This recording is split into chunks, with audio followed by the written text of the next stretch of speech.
Alrighty.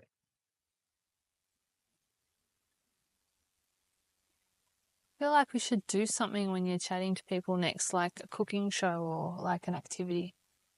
Yeah, it's probably not a bad idea. What did I think of the other day?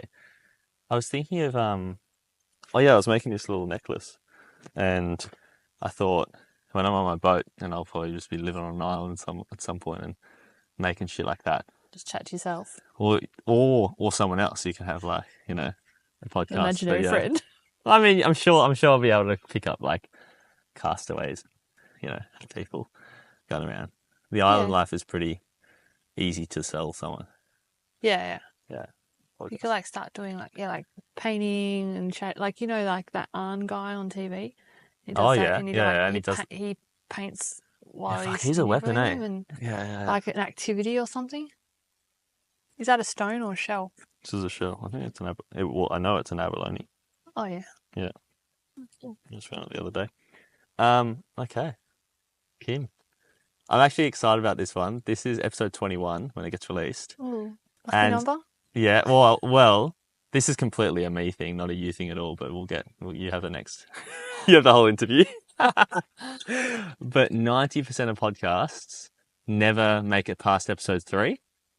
Oh, okay. All right? Because people kind of be, bored. Shit, this is a bit hard. Getting bored pretty quick. Exactly. And then 90% of podcasts, of the ones who make it past episode 3, don't make it past episode 20.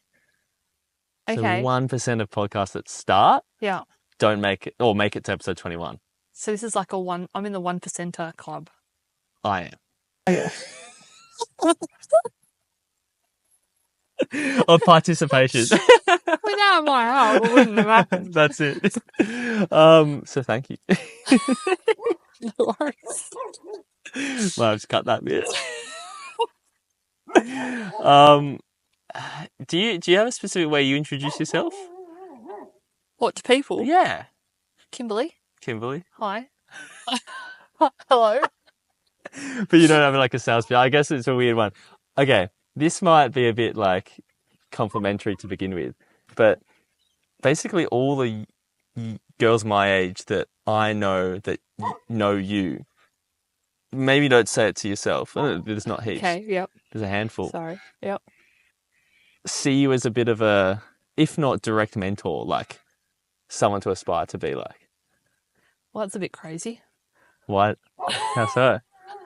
No, it's like, I just wanted to tell you that because to kick us off because I think it's cool and it's probably nice for you to know. Yeah. Like, not to you, but like behind your back, I guess they say like, oh my God, kid, like, not just because, you're my aunt and stuff, but they're like, oh yeah, she's doing the thing right. Like, yeah. Okay.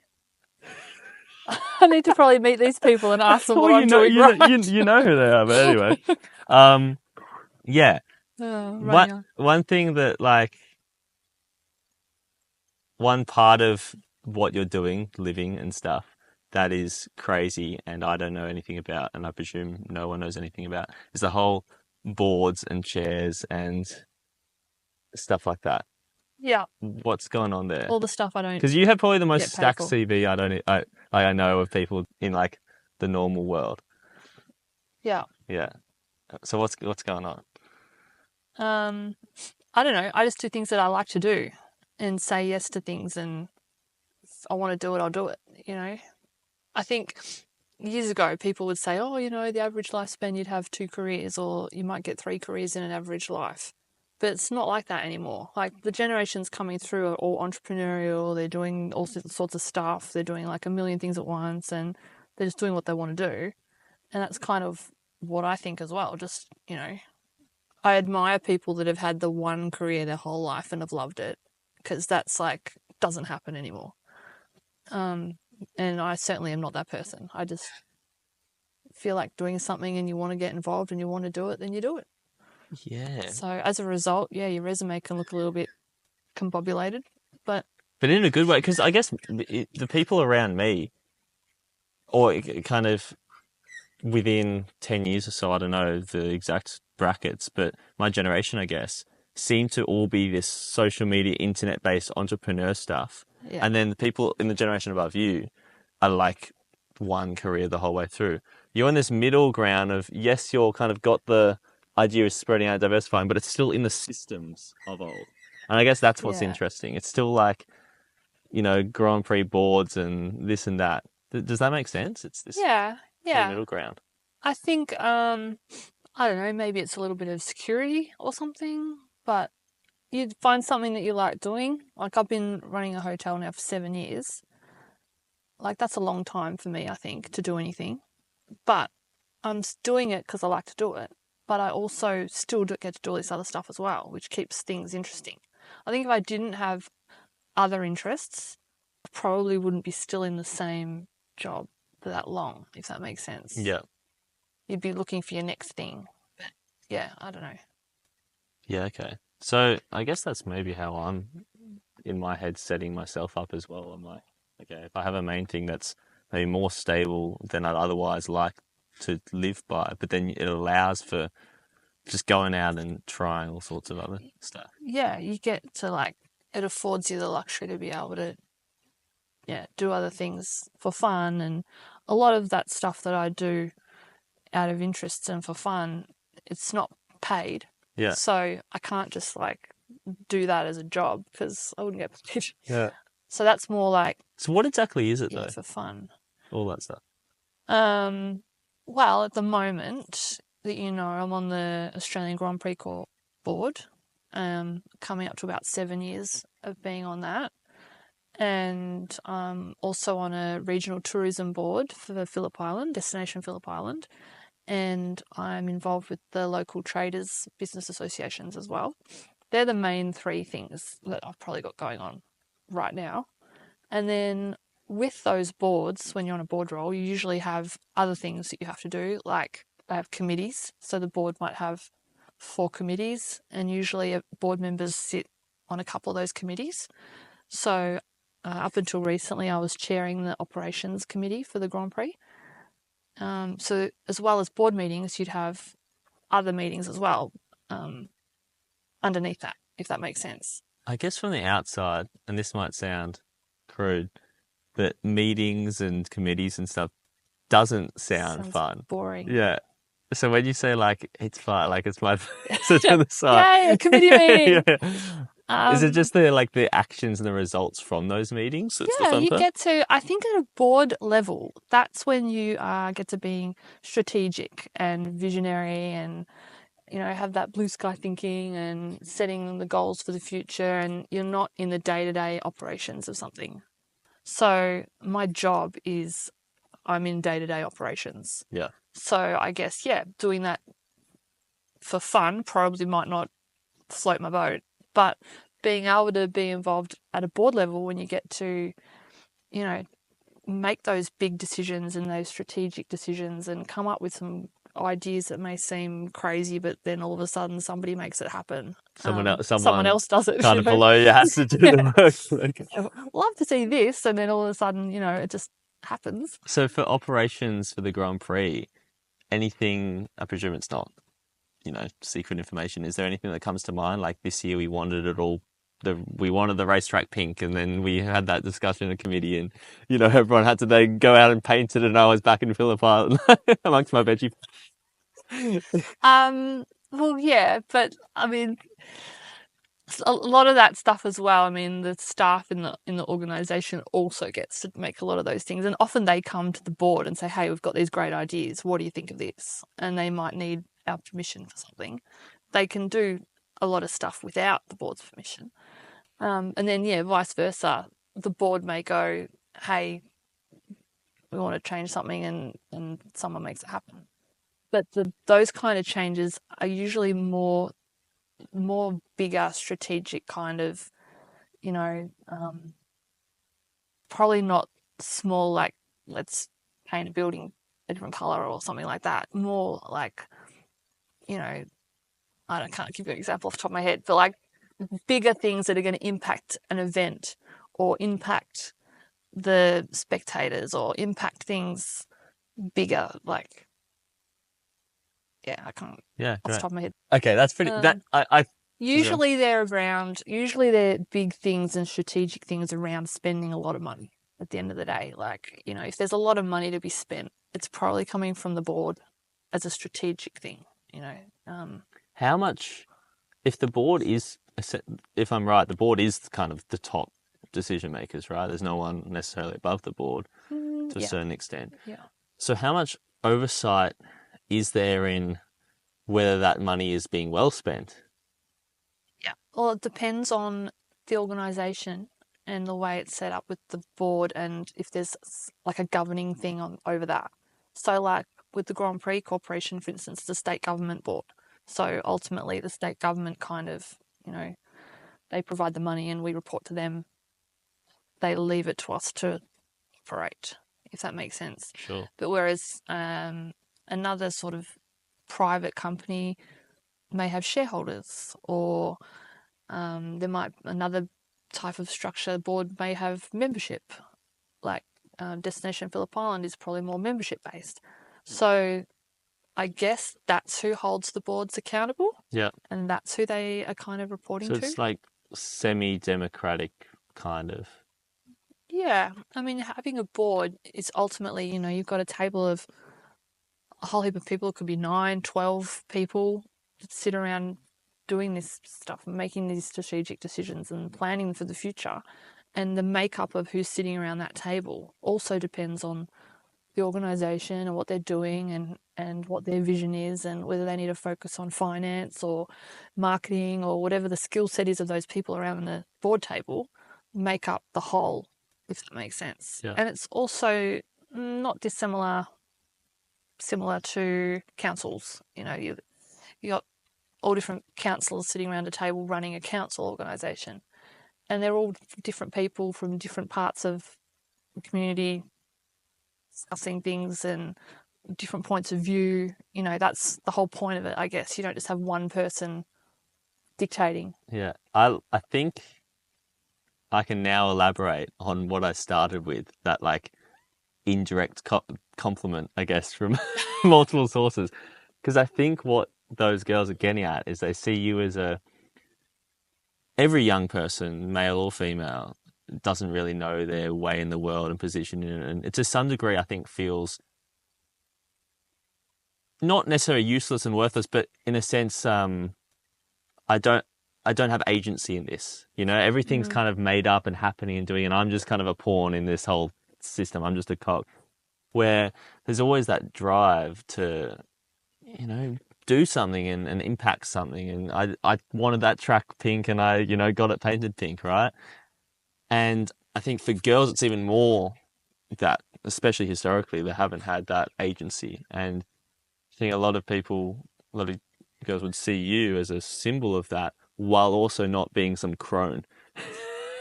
Right? It's they don't want to give up their youthful, Glad I'm not pleasantry. crony. You know what I mean, Good. though? Yeah, no, I think everyone wants to make a difference, I think, and have an impact in the world. I think the younger generation's coming through more so than other people. It's it's definitely more obvious. They, even from the jobs that they get, they want to be have jobs that are going to make a difference in. So I understand that. And I guess that's why I do a lot of those things that I do as well. You kind of want to be involved and want to help contribute, and maybe you have to be able to change something for the better, or leave something better than when you got there, or whatever that is. I guess that's fundamentally my driver for doing those things. 100%. I won't go and do something if I can't contribute, or I'm no use to the situation or the cause. There's no point in me being there. Yeah. You're not getting much from just the ego of, oh, look at me, I'm on this. Well, you're not going to get very far, because Yeah. that'll last a week, and then you've actually got to contribute and do stuff, and to be interested and passionate and want to be involved. Sure. And I guess how did it come about that this path of boards and stuff, but balancing, running the hotel in Phillip Island and then being involved in boards and committees in the city, how did that path kind of come about? How did we get here? Yeah, okay. I think mainly things started when I ran for council, because I was living on the island and didn't have a job. I kind of had a job, but just stuffing around. And I got interested in the thought of running for council, and enough people kind of said that I should. So I sort of thought, Was that just the first seed of this intention of I want to make a difference? yeah, I think so. I think that's what sort of started all of it. Yeah. And then being elected and being involved in council and all the community groups and everything that goes with that, and seeing how all that planning and community planning for the future and all that kind of stuff, budgeting, all that kind of stuff happens, introduced me to all of that, I think. And at the time, I was living on the island, and of course, we're like fundamentally a tourist destination. That's lots of holiday people, and we didn't have a tourism plan for the island, and you would think At all? No, nothing. You would think that like a destination so heavily reliant on tourism would have like some sort of plan or strategy, and particularly when you're talking about just talking about all these boards and governance, and there was nothing at council for that. There was no plan, and a lot of people would talk about we're an island, we're only this big, and when are we full? Like, when do we start saying to people, sorry, you can't come on the island, we're full, we can't take any more tourists or visitors? So these were the kind of conversations that were going on at the time when I was on council. And when I ran for mayor, my thing was, we need a plan. So do you run straight from nothing to mayor straight away? Or do you have to be a councillor first? It's only like that in Melbourne and Geelong. All the other councils, you basically get elected as councillors, and then the councillors vote for their mayor. True, okay. Yeah. So in that first thing, you get your foot in the door as councillor, and then basically the next week... the councillors vote for a mayor. Very cool. So they can vote every year, they have to vote for a mayor. It could change every year, a different one, or they may vote one person that stays there the whole time. 1 year term? Yeah. Okay. Yeah, each time it's a year. So you've never been in council at all, and then you're straight into basically mayor? Well, I'd never been in council before. I was councillor first, and then I was elected deputy mayor, and then after that they elected me mayor. So was that year 1, 2, 3? Yeah, year 1, 2, 3. Yeah. Sick. And then I had a 4th year of being a councilor again. Sick. Yeah. Yeah. Yeah.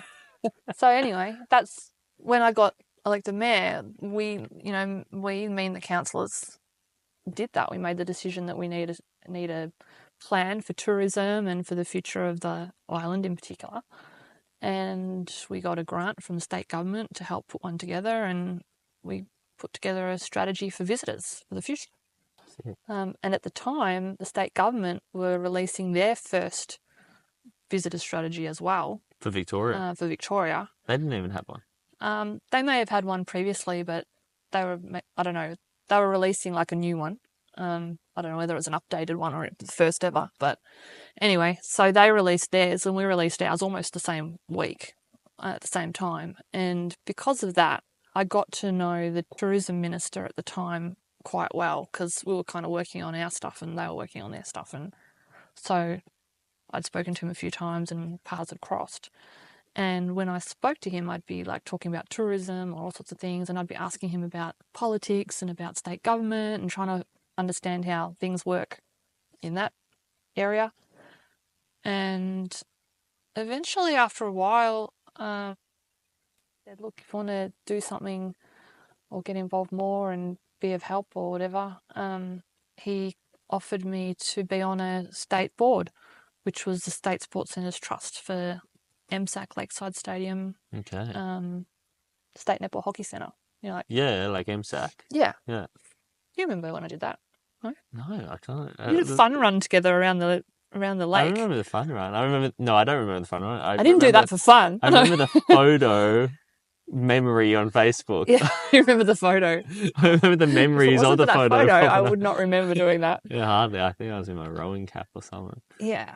Right, okay. Yeah, so that board was in his tourism kind of event portfolio, the state government. And so the state government has all sorts of boards, and then one of them is tourism, and then under that it's all sorts of boards, and one of them is MSA. Is that how kind of they have big family tree? All the state government have all the MP politicians, and then some of them are ministers, so they've got portfolios, whether it's tourism or environment or whatever.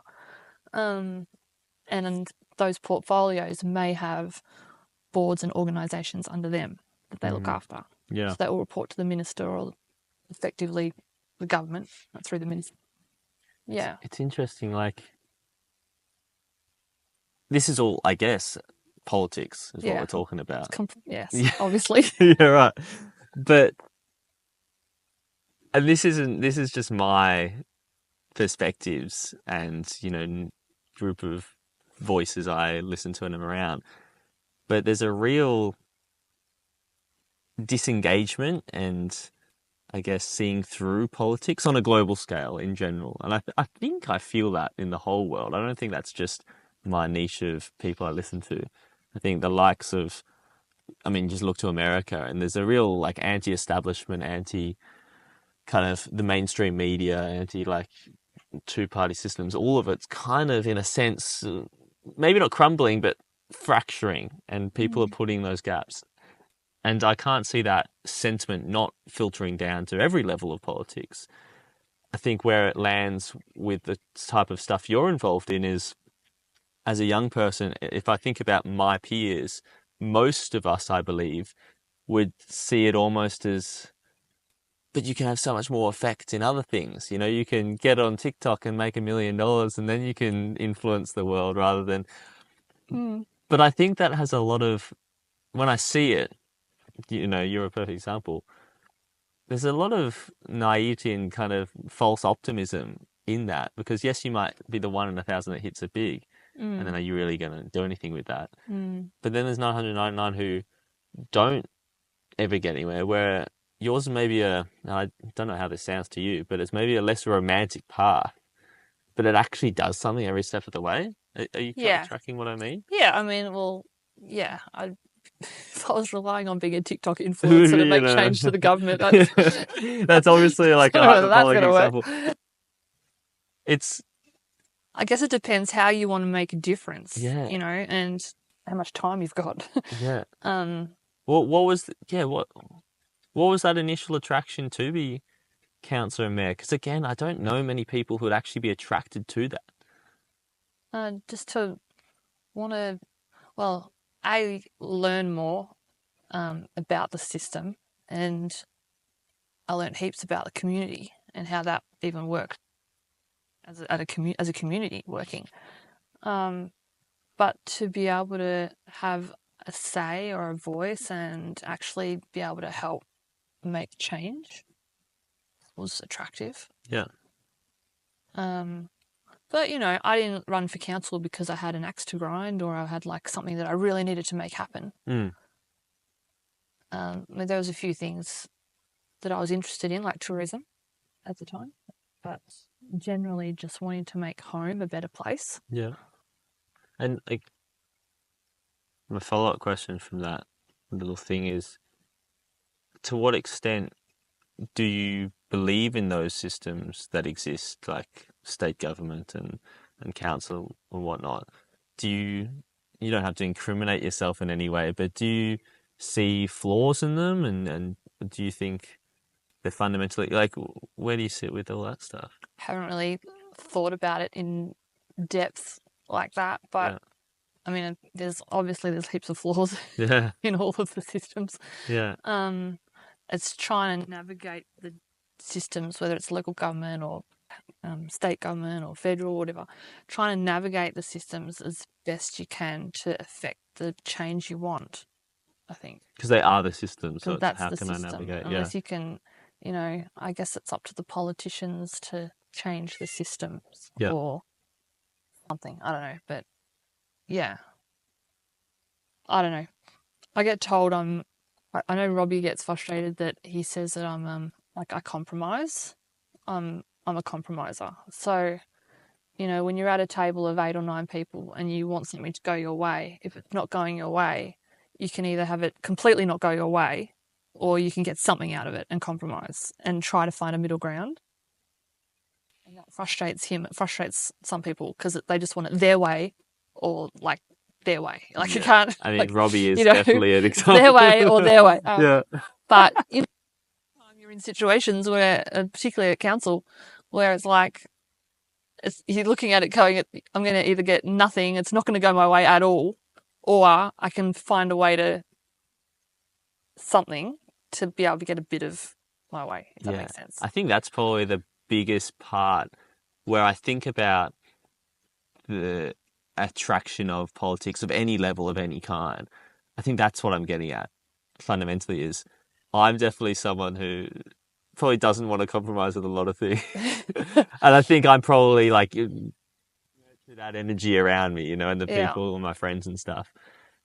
But it's obviously incredibly useful, just the way of the world. And if you're catering to a community of any size, which isn't just this type of person or that type of person, it's all sorts of equally opposed people usually and trying to serve them for the greater good. Yeah. Are there anything, because Phillip Island is a weird one, you've got mass tourism, but for short periods of time. You've got young families, I mean, by and large, it's basically a retirement village, but then you've got, so these retired, maybe fairly well-off folks from the city, but then you've got the local tradie surfer types of live. What are some dynamics that you found here specifically? That's a very big question too. Yeah. Yeah, I mean, well, where do you start? I think that years ago, all of that was very fractured. It was like, the full-on local people that live here, and they sort of didn't probably get along so well with tourists that would come and tear up the joint and leave. And, I think those sort of different sections of the community were probably very fractured years ago. Not so much anymore. You got to just accept that. If you're going to live in a tourist destination, you've got to accept that you're going to have visitors staying for a night and leaving, or your house next door being Airbnb'd out. Like, that's going to happen. If you don't want to live in a tourist destination and have that happen, then go somewhere else. Did you really. see those hardliner locals? Did they leave? Did they get worn down? Did they kind of just age out? Did you notice any? I think probably a lot aged out. Yeah. Times changed, and people realise how important tourism is, particularly for business and local businesses and all those local families that run their businesses. Well, I mean, you don't have to go very far up the road that way to see a basically identical town without the tourism. And the state of the houses and people around there is very different. Yeah, it's huge. So we're lucky that we've got some of the major attractions for Victoria here, and people visiting and coming to the beaches and doing all that stuff. Because if we didn't have those visitors, I think, the local coffee shop would be shut more days in the week, and things like that. It would be a very different place. So, interesting. Yes. So and this is, I guess, family law and whatnot, but how did you end up here? What do you mean, how did I end up here? What's your... On the island? Yeah, relationship with the island. Well, it's really just because this is where we had a holiday house growing up as kids. Yeah. And when I was 18 or 19, I desperately wanted to move out of home and be independent. Dumbest thing. Stay at home as long as possible. So mum and dad were like, yeah, sure, why don't you go and live at the holiday house and see what it feels like to have to cook, washing, and live on your own and feel how lonely it is and all that kind of thing. So I did. I guess that kind of backfired because I'm still here. So you liked it? No, it was good. So that was me getting out of home. But I mean, I've been back home since then. What did you do? I moved in and out of home a few times. Sure. What were you doing? I can't even... Yeah, what were you doing? 18, 19, you here in Cows? It would have been a different place. You would have been very different. Yeah, I mean, I worked a little bit in restaurants down here, and then I did some travelling when I was 18, like a bit of a gap yearish, I guess, and then didn't really know what I want to do. So then I went back to uni when I was probably 20, 21, and studied teaching at Melbourne. Okay. So you wouldn't have been living here for that. So I lived on the island and went to Melbourne Uni 3 days a week. What? But it was... So that's where it all began, your stupid commute habits. Yeah. Yeah. I'd stay in Melbourne at mum and dad's sometimes. This was a 4-year degree, so it wasn't for the whole 4 years, but it was for a fair chunk of it. But even from Chermside Park, because they were in Chermside Park then. Yeah, and that was the whole point. Like from Chermside to Melbourne Uni at the time, without the freeways that we've got now, it would take a couple of hours. Were they not even freeways? What freeway wasn't there? Yeah, well, like the Eastlink and all that. Really? Yeah. Oh, shit. Am I showing my age? Yeah. Yeah, you'd be going down Maroondah Highway, like stop, start, all the way to the city. God. And then, or I could live in Phillip Island or on Phillip Island, and it would take like the same amount of time basically get there.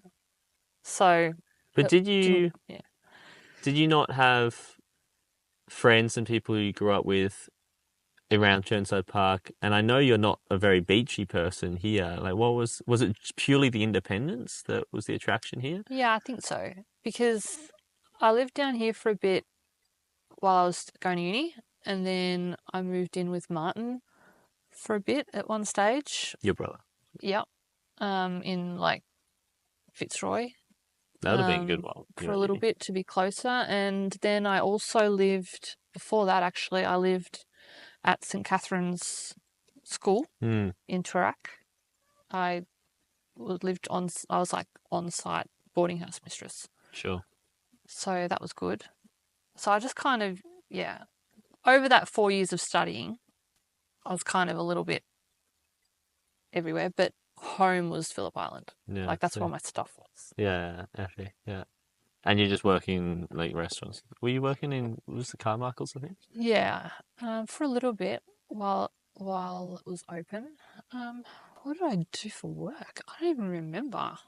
Oh yeah, I worked in a hotel in the city while I was at Melbourne Uni too for a bit. I hope that part of those 3 days you weren't. Hey? You weren't going up 6 days then. No, I don't remember. But I remember because I lived regional, it meant that I got first pick of all the lectures and the tutes, so I could squish everything into 2 or 3 days because I was regional, so I didn't have to go up for like a 1 hour thing and then... Yeah. And sorry, this is a complete tangent, but what even is a teaching degree? Like, why are we here? That sounds terrible. What are they? Yeah. Well, to be a teacher, you need to get a degree. Some people do like... But law degree, okay, you're learning about what the law is and then how to apply it. I did a Bachelor of Education. Yeah. A 4-year Bachelor of Education. What does that look like, though? Are they... Because I'm sure, like, teaching is something... I mean, I've taught things, not academic things necessarily, but sport things.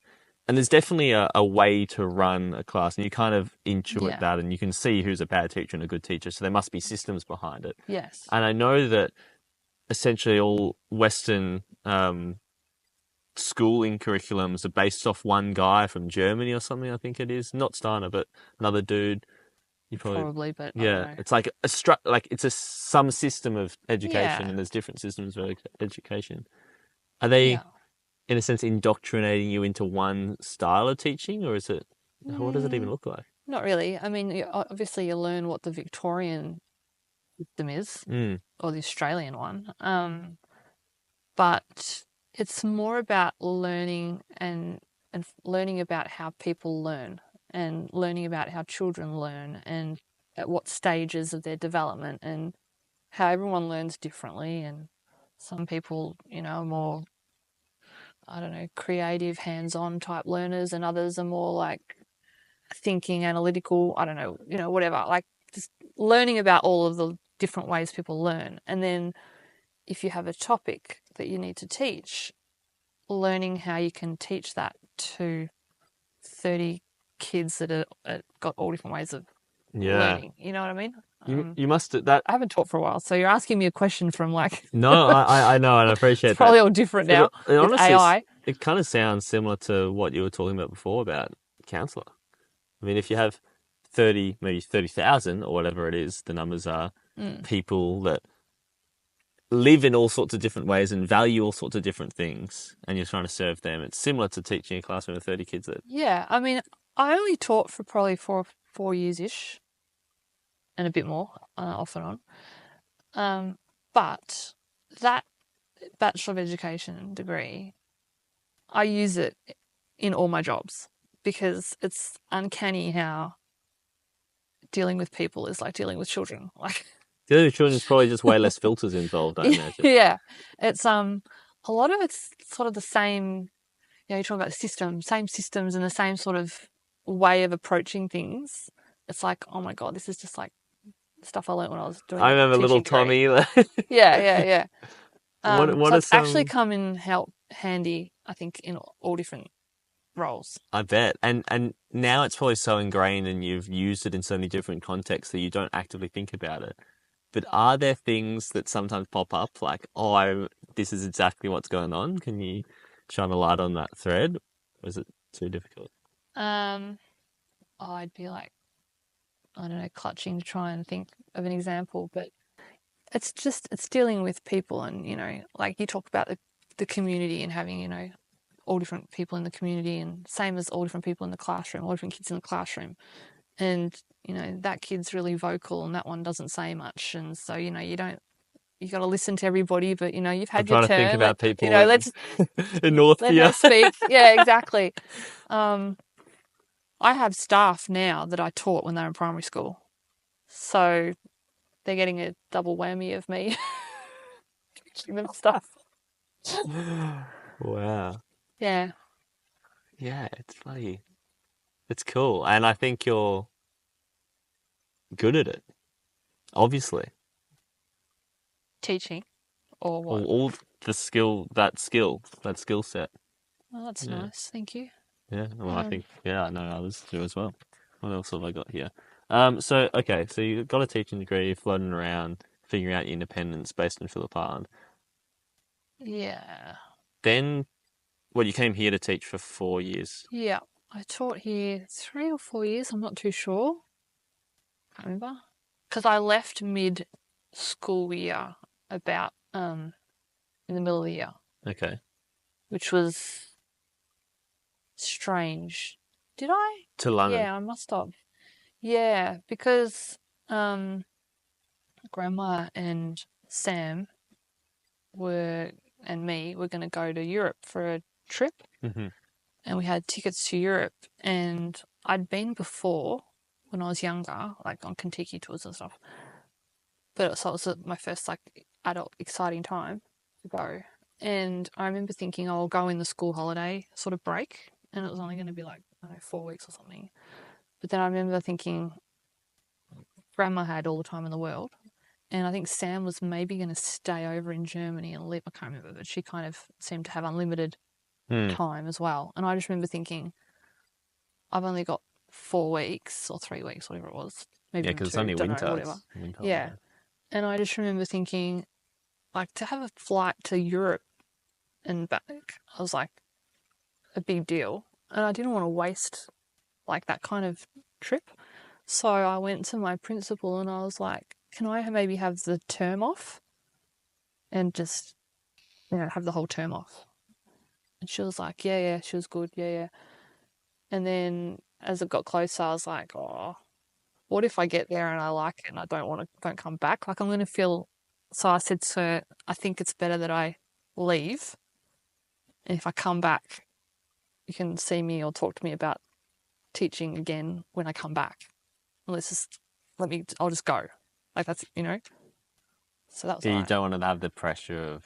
Yeah, I didn't want to let them down by not coming back or wanting. I don't know. I just didn't know what I was doing. So, yeah. So I basically resigned to go to Europe for 3 weeks. It was 3 weeks actually. I remember 3 weeks because I had enough savings money for the 3 weeks, and I got my visa for the UK just in case because I still had no clue what I was going to do. Thinking, don't you have a British passport? No, I got a UK one too, Graham. No, I can get a UK 5-year ancestry visa. Okay. So I got the 5 years, and the plan was, if I could get a job or whatever, I'd just stay longer, and otherwise I had a 3-week buffer of money, I guess, to last. So we did our trip with Grandma and Sam, and then I went to London at the end of the 3 weeks. Wait, sorry. So you got 3 weeks of traveling, you got money for that, and you got an extra money for 3 weeks of figuring out whether you can live there. No, I think I probably just had 3 weeks of traveling. I think I got to London at the end of the trip pretty broke. Yeah. And I remember calling some friends back home saying, like, I don't know what the hell I'm doing and I think I'll be back tomorrow anyway. Like, it's weird. Yeah. But yeah, I got a job pretty easily teaching through a teaching agency, obviously. Okay. And then I was living out of the boarding house, it was like a backpacker, but it was more a boarding house place. When you land in a place like London, is getting a teaching job better than getting just a bar job? Yeah. Pays better. Yeah. So, well, that would have been a backup plan, but it doesn't pay much. So I just started teaching from the hostel. And I just thought, oh, well, for every day I teach, I can stay another few days in London. Yeah. And I just did that. So I just kept staying and staying and staying. And I was living out of the hostel for about 3 months. In like dorms? Yeah, it was a nice one though. It was more of it's a hostel, but it was more of I don't know what I called it before, I don't know. The people that were staying there were probably more people that were trying to stay in London. Get off their feet. Yeah. Get off their feet, find a house or a room or a job, and they weren't sort of transient. Yeah. Yeah, they weren't partying every night. They were you'd go down to the bar in the hostel at night and everyone would be sitting in their work clothes because they'd all been trying to find jobs or do interviews or whatever, it was... That's a fascinating... Very much that. ...place. Yeah. Shit, sitting in there and doing a few podcasts would be good. Yeah, totally. So it'd be weird because over the 3 months I was there, a lot of people that I'd get to know every day because we're working and going out and stuff, they would eventually move out into a house. I got a job, and then the next week, oh my God, I got a rental. I got a room, And so I was seeing all these people fail? coming through. Some people are like, shit, I couldn't make it. I'm going back to Poland. Probably. I didn't hang out with those people. Yeah, but it was sad when people you'd been living with for so long would move out and you'd be like, oh, and after being there for 3 months and seeing all the newbies come in as well, with, fresh ambitions to do the same thing, you're sort of there for long enough thinking, I really need to sort my shit out. I probably shouldn't be here anymore. Yeah. It's like being too old for uni or something. Yeah. At the time I was still I don't know, do I stay or do I go? I don't know. And then some people that I was sort of hanging out with in the hostel, they all went out and they got a house together. And then a few weeks after they'd moved out, one of them came back to visit me and we were hanging out and he said, we've got a spare room in our house. Do you want to rent it? I was like, oh, no, I don't think so. And then they sort of asked me a few times and I was like, all right, I'll rent it because I don't know what I'm doing, but, month to month or something, and that was fine. So I did that. I moved out into the house and rented a room. And because this is before the days of flatmates.com and stuff. So yeah. No, that was I think Gumtree was the thing. Okay. Yeah. So, and I don't even it sounds so primitive, but I don't even remember having a mobile phone because I don't know why they come back and visited me to ask me. Could have been a text. Even that's just... I romanticize so much the idea of traveling without internet. And I know that's not traveling, but even just living in just everything seemed way cooler. That's when you had a book and we had the Lonely Planet books. We had to get the most up-to-date book of the up-to-date info. That's epic, hey? But it is so funny when you hear people now. The guy episode Harmon, he said that he bought the Lonely Planet at the airport for Bali or something. He was going, who are you, bro? These are only in print for the 70-year-olds who haven't figured out how to look at... Well, even in London when I was there, it wasn't a Lonely Planet, but it was a London guide book thing. And I carried that around like my Bible, everywhere. And we were because it has restaurants. Yeah, where to eat, where to go. Oh my God. Oh, the Tube. Google Maps don't exist. What? No, the Tube. We had a whole Melway, mini Melways book, the A to Z. This in the A, you probably don't understand the A to Z. I remember Melways. Mini Melways kind of books in London. Literally to find, when I was teaching, each day I'd be going out to a different school. So I'd have to in the morning look at the little Melway book in my pocket, like where's the school and where's the train, like figure it all out on paper, get there. There was no And like timetables. Google Maps. Yeah. Do you reckon? You're making me sound super old, Tim. This isn't. This is so cool though. Do you reckon, like, I'm just thinking, now that you know exactly when the train, you can kind of track trains, do you reckon that gets them lazier? Do you reckon trains were more on time back in the, because they couldn't afford not to be because people were like had the schedule in the book? Yeah, I don't know. No, probably not. London trains are always on time, aren't they? They're pretty to the minute. Yeah, so Japan is what you hear Yeah. about that stuff. That's so cool. Yeah. Okay, so you were just teaching, got a place, moved out. Where in London? East London? Swiss Cottage. I was in the hostel was in Swiss Cottage, and then I moved into near Finchley, West no idea. Hampstead. Yeah. And then after that, we moved to St John's Wood, near Abbey Road. Abbey Road. Yeah. Is that not? Don't tell me you don't know what that is. Is that not Liverpool? Or is the Beatles just from Liverpool and they recorded in? Okay, yeah. Good on you. Oh my lord, this is a history lesson podcast. So, finding a place in London. How did that go? Yeah, so I moved out into the house, which wasn't really. It was a 2-story flat above a shop, and the shop was a real estate office. Cool. And it was the worst flat ever. Yeah.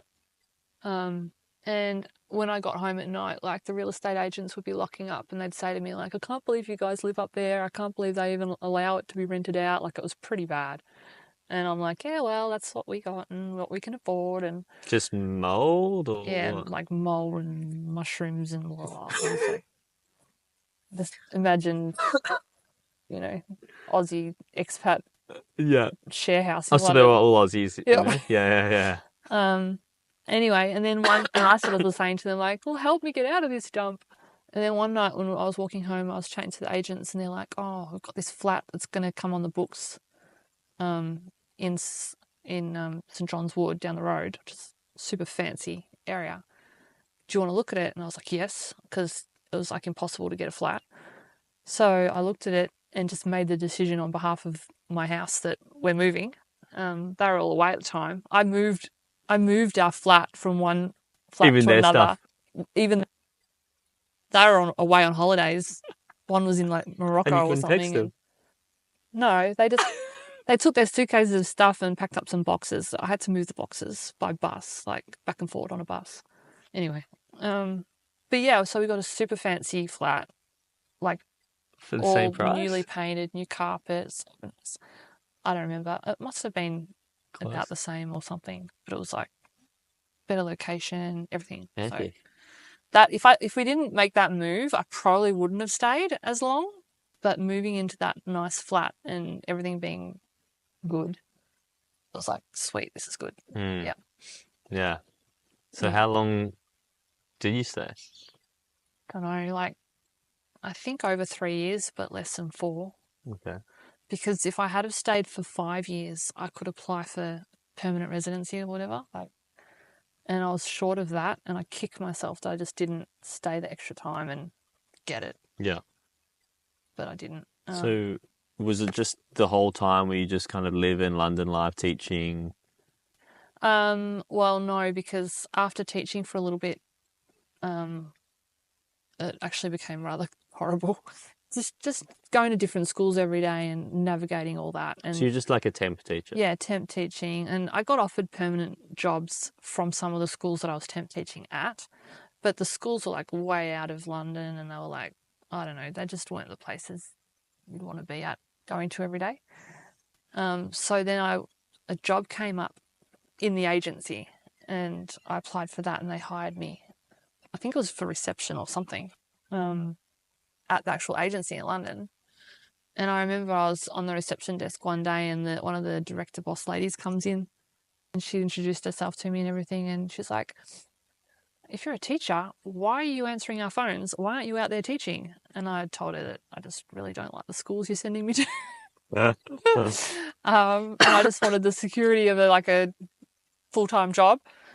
So I only lasted on reception for a few weeks because after that, they had an opening for one of the recruiters who recruited teachers, and teachers relocate from Australia to London. Okay. And she was the person in that job was leaving. So because I was an Aussie and a teacher, I was qualified to do that job. And you'd been in the office, that probably would have helped. Yeah, I'd been in the office and I'd taught, and so I got that job. So that was a really good job, and that they actually paid for me to come back to Australia a few times. Okay. For work, to recruit Aussie What, teachers and stuff, and go to unis and do interviews, and yeah. Right. So basically, you're facilitating people that had been in your position rock up in London. How do you not get into a mushroom apartment? Yeah, exactly. And they'd land at the airport. They'd come to the office, and I would help them be like, here's the brochures, here's the Melway map. Like, right. It's kind of like James Bond gets a mission and he goes downstairs and gets all the things, but yeah, I was like the welcoming committee and helped them settle in and took them out and some drinks or whatever, nice. That was kind of my job, but it didn't feel like a job, but it was good. Yeah, sick. Do they usually come in groups, like? Or... No, they just came whenever, but usually there'd be a few arriving within the week, so they'd kind of all meet each other and be newbies to London together, and so I did that. That really. Is such. I mean, Charlotte and I were talking today, and we were saying how it seems like everyone just backpacks Europe before they're 20, and they'll do their uni, and then they'll maybe get into a corporate thing or whatever they're doing for a year or two, and then suddenly realize, oh, this feels a bit encroaching, so now I'm going to have to backpack South America, and then or move to London, and it's kind of this run in the middle, and by the time you get to 70, you're on the cruise ships and you're doing the thing, and it's like, but that, because it's such a common thing for in your kind of mid to late 20s moving to London as an Aussie. Yeah. What is that? Like, what's going on in that experience? You guys have got British passports, so you probably haven't had that pressure on you of, having to have a 2-year visa that everyone else gets. So, before you're 26 or whatever it is, it's probably changed. Oh, is that why? You can get a 2-year visa, but there's an age limit. So that's why people do that. Okay. So go Canada, UK, I don't know, there's probably other ones that have got reciprocal. Sure. Yeah. And obviously, you got your teaching stuff, but do you remember, or do you have fond memories of just, a bar scene full of Aussies, or certain, was there a special tinge in the air of being an Aussie in London? Tinge in the air? I don't know, There's definitely something like Euro summer is always good. Yeah, there's definitely like this camaraderie thing going on. I mean, and we're talking a few years ago, so I'm sure it's the same now. But yeah, there's the people that they go to London and they want to find the Aussies and stick with the Aussies and hang out at the Aussie pubs, and then there's other people that don't go there for that experience and they find the other stuff. But after you live there for a while, and particularly when you travel Europe, while you're living in London, you're traveling Europe a bit, you start to you're not in that kind of zone anymore of hanging out with Aussies. So when you meet an Aussie in like some random place in Europe, you're like, oh, you're from Australia too. And all of a sudden it's like, like a big deal, but actually it's not that big deal. Yeah, sure. No. So yeah, I guess that's the allure as well, isn't it? You live in London, but then you get to go, even on weekends, you can just go to Europe. Totally. We had a big calendar in the house, and like every weekend it'd be like, we'd be mapping out where we're going each weekend. And was it Ryanair and stuff around? Yeah, totally. €20 flights. Yeah, I got €1. Pound. Pound? Yeah, one pound flights to Scotland and Ireland. That's mad. Like, for £1. So I went to Scotland one weekend, went to Ireland one weekend. That's crazy. Yeah. Yeah. Everything over there was cheaper, but everyone says it's expensive, but I didn't think that at all. No. Everything was cheaper. And I guess the value of what you're getting, you could get cheap flights if you were really excited about going to Sydney, or Tasmania, it'd probably feel amazing. Like, oh my God, it's so cheap to go to Sydney and Tasmania. Yeah. Because they're the equivalent distances of going to bloody France or Italy. Yes. You know what I mean? Yeah, man. So, okay, what was happening when you did come back 3.5 years in? When I came back, And why did you come back and not stick out that extra year and a half? Because I should have, but most of my friends and people that I knew over there all had 2-year visas. Okay. So after 2 years, they all started going home, and I was stuck there longer than that. But it got to the stage where I was like all my friends were disappearing basically, and did I have the energy to make new ones with newbies to London that were experiencing everything for the first time? Not really. I had housemates that were English and lived there, obviously, but it was very much a case of like this next sort of wave of people coming through, and it got to the stage where I was like, I think I'll go home now too. Yeah. Mm. It's hard. I remember that in Guatemala, but instead of 2-year visas, it was 6 weeks Yeah, or something. do they have visas in Guatemala? Yeah, but it was like people would say volunteering for 6 weeks and then go. And it's like after 1 or 2 waves of that, you're just done Yeah. making these connections. Yeah, and then you know that they're going to leave soon, and Yeah, and the English people that you connected with and stuff weren't strong enough to counteract that pull to home. no, not really. How did you go about like maintaining a connection to people here? I don't know. I think Facebook came out just before I went over there, so I think that was probably it. I can't remember. Yeah. Yeah. So yeah, then I came home, and that's when I would have moved back in home again. Yeah. Like one of those times of moving in and out of home. Okay. Well, Yeah. well, sorry, this timeline's all new to me. You're just like reliving. I know. I need to find my calendar. Yeah. What was next then? What was next? Well, it wouldn't have been long after that I ended up running for council. Oh no, it wasn't. Sorry. Where did Charlie fit Sorry. in? I know Charlie. Yeah, actually, yes. No, I moved back to Melbourne, and then I was in Melbourne. I went back to uni again. Yeah. I did a year of a 2-year Master of Accounting and Finance degree. Okay. Yeah. And I Is that a master's then? Yeah, it was 2-year. I did a year and a bit, and then I dropped out of that to move to Sydney because I got engaged. Mad. Like, So, because I thought you guys met in London. yeah. Okay. Yeah, Charlie was the one that came back to the hostel a few times saying, do you want to come and live in our spare room? Ah, so from the start, he was kind of... Yeah. Well, we were just friends, though. Then, Yeah. Yeah. So, yeah, I came back. He left London. I left a few months after him. So that must have been a huge... Because were you together in London at that end part? Yeah. So that must have been more or less the reason. Yeah, it was... I tried not to make it the reason. But when he moved back at the end of his 2-year visa, I lasted there a few months more. Well, it might have even been a year. I don't remember.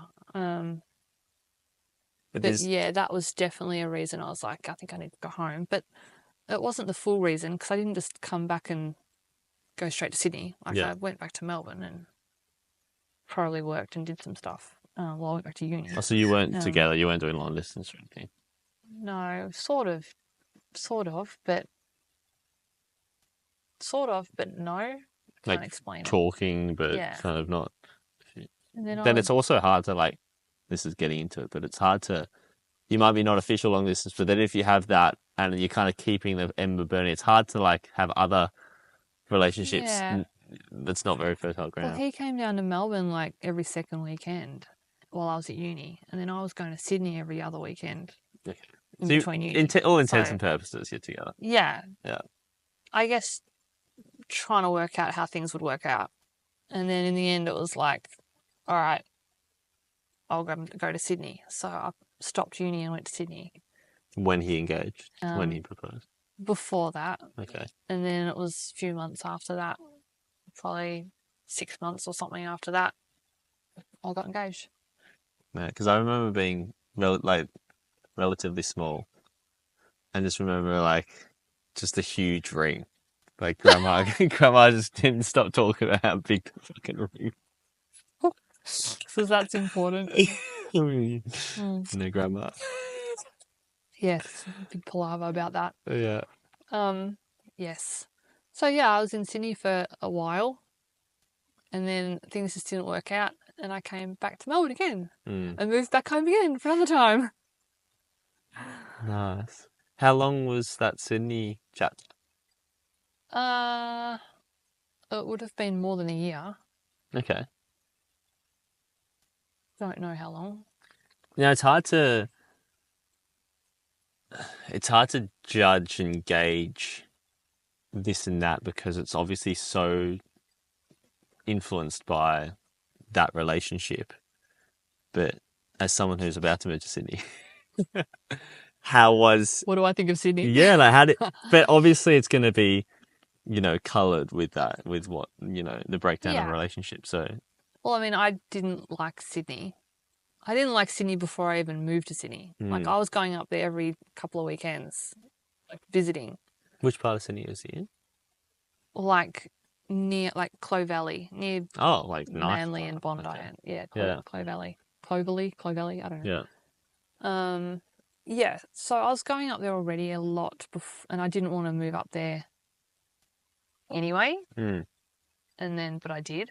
But I didn't really like Sydney anyway. I mean, apart from not knowing anyone and having any friends, it was just difficult to navigate around all this foreign thing. And I don't know. Actually, it's kind of weird because I was so happy traveling and happy being in London and exploring London. I didn't have that same vibey excitement of wanting to explore and experience Sydney. From the beginning, I didn't even have that. Do you think that was a Sydney thing, an Australia thing? And again, tell me where to stop kind of prodding this bear, but often in relationships, especially if there's, big stakes and guy propose all this stuff, it can feel a bit entrapping, claustrophobic. Was it more that thing? Like, what do you... Maybe it's just a mixture of everything. It just wasn't my home, and it didn't feel like home. London felt like home the minute I got there. So anyway, yeah. I tried to make it work. He could have moved to Melbourne. So Do you like Melbourne? Better than Sydney, yes. Because it's weird, the reason I think, and again, time will very tell. Political, Melbourne, Sydney. Yeah, time will tell, right? But I really liked, I think I like the idea of Sydney at least. We'll see how that plays out. Because in Melbourne, the problem with Melbourne, because I've never felt, obviously Melbourne's home and people and stuff, but I've never felt like myself in Melbourne. Yeah. And I think the reason is because you have to sacrifice the beach for the city and vice versa. So you can be in Phillip Island and have the beach. Yeah. It's a bit cold, but you have that vibe. And again, it's not really the beach culture, but it's still, you can look for it. It's nice knowing it's there. It's nice knowing it's there. There's beach in Melbourne though. But it's not so much beach, it's more beach culture. When I think about Australia, I do not think about Melbourne. Yeah. Nor do I think about Phillip Island. When I think about... I don't think anybody thinks about Phillip But Island you know what when I they mean? think of Australia. But people will think about some small town on the New South Wales coast. Yeah. Or the Sunshine Coast or something like that.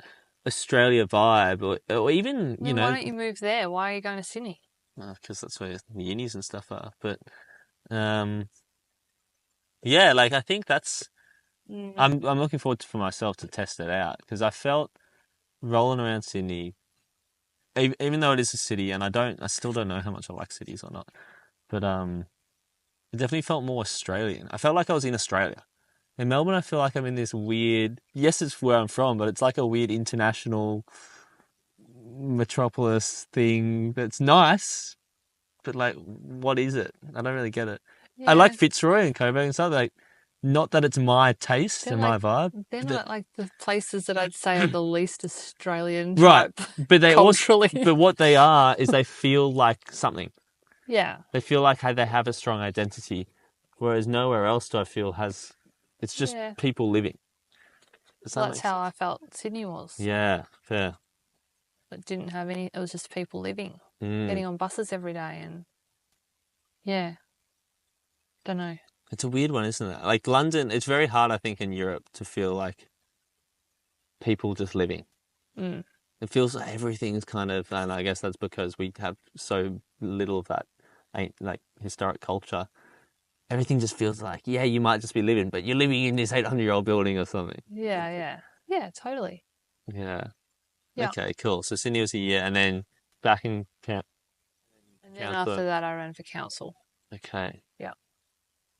Was that, did that feel, I think you might have said it the other day, did that feel like maybe a bit of a step, a bit of a big deal because it was, you know, you kind of need to prove, like, I don't really know. just what happened? It just Oh, happened. this is a question I had about London as well. I get the vibe that most people, well, I certainly would if I did it, go to a place like London, a big global city, with some storyline in their head, whether they're conscious of it or not. You know, like Emily in Paris I kind was of going to vibe say of, from some rom-com. yeah, of like making it. You know, whether it's, you know, I make it because I'm rich or I fall in love, or, you know, whatever it is. Yeah. I think that's the pull and attraction of a place like that. Yeah. Did you have an image of in your head of that? I would bet a lot of it subconscious. No, it was pre-Netflix. But no, like even before Netflix, something like, what was the attraction even initially? And yeah, It was just the fact that I could get a visa to work there and live there. I couldn't get one for any of the other European countries. okay, yeah. So it was Europe. So that was why London. Yeah. And then I just liked it. Would you have gone elsewhere if you could?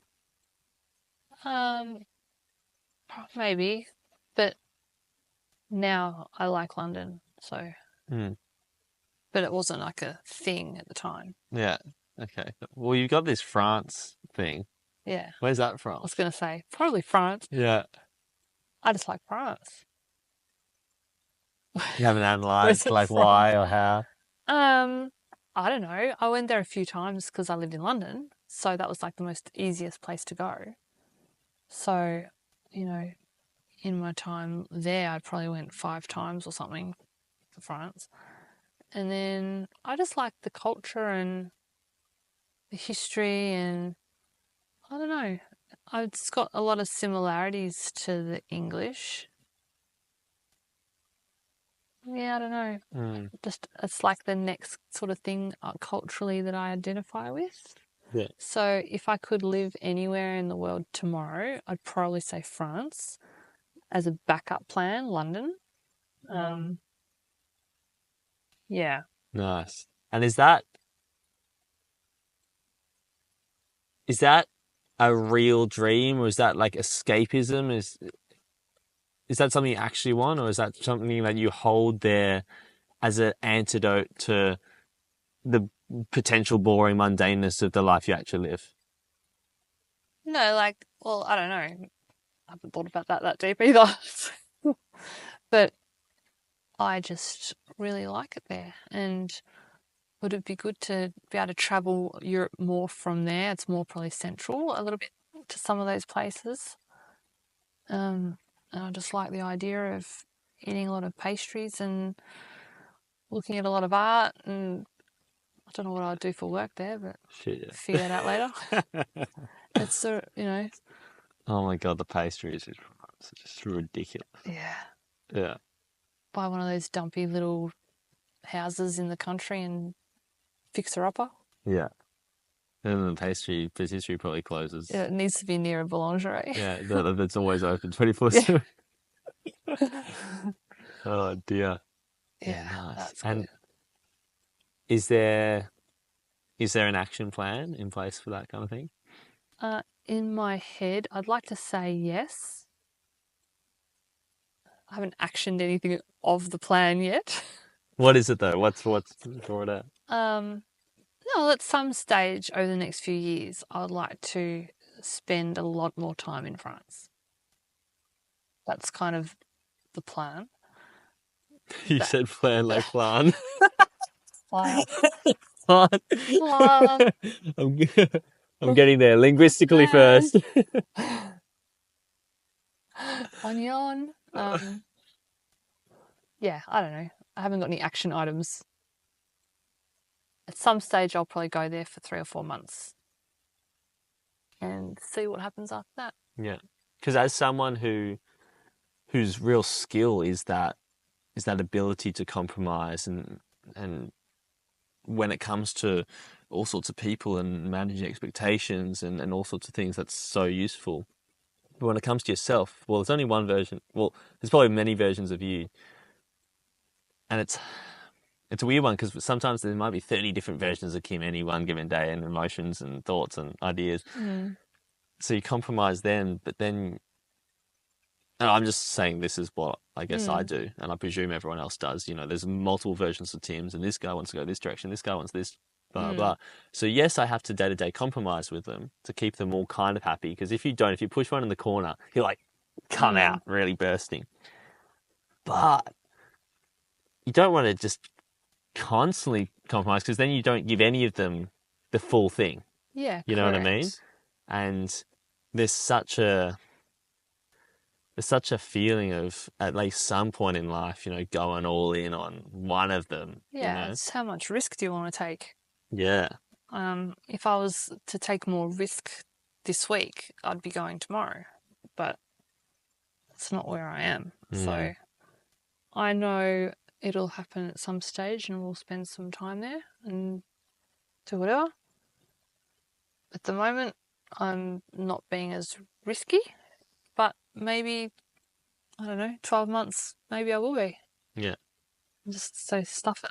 I've got to go now. Nice. When's the riskiest out of that timeline we just ran through? What moment was the riskiest or felt the riskiest?